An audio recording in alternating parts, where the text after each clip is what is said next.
पवन सिंह जी का गाना आने से पहले ही वीडियो हो गया है वायरल। जी हाँ, हम किस विषय में बात करने वाले हैं पूरा वीडियो देखिएगा और वीडियो अच्छा लगे तो लाइक शेयर कमेंट करना बिल्कुल ना भूलें।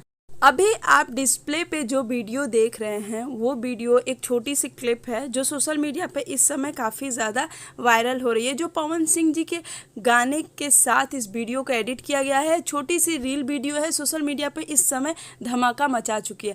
आपको बता दें कि ये गाना जो पवन सिंह जी का आने वाला है टीएप्स फिल्म से, उस गाने का एक छोटा सा क्लिप कहा जा रहा है कि वायरल हो रहा है। लेकिन आपको बता दें कि इस रील वीडियो को सोशल मीडिया पे कहा जा रहा है कि पवन सिंह के आने वाले गाने का वीडियो है। अभी तक ये पता नहीं चला है कि ये गाने का वीडियो है या रील वीडियो बनाया गया है, लेकिन ड्रेस सेम है जो हमें पोस्टर में दिख रहा है, इसीलिए लोगों को थोड़ी सी कंफ्यूजन हो गई है। जैसे ही इस गाने का कोई अपडेट मिलता है हम आपके लिए लेकर आएंगे।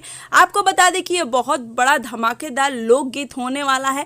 पवन सिंह के आवाज़ में फिर से कुछ अलग अनोखा हमें सुनने को मिलेगा, तो बस तैयार रहिए। जैसे ही गाने की कोई अपडेट आती है हम आपके लिए न्यूज़ लेकर आएंगे। तब तक आप हमारे चैनल को प्यार देते रहे और ऐसी ही चटपटी न्यूज़ पाने के लिए हमारे चैनल को ज़रूर सब्सक्राइब करें।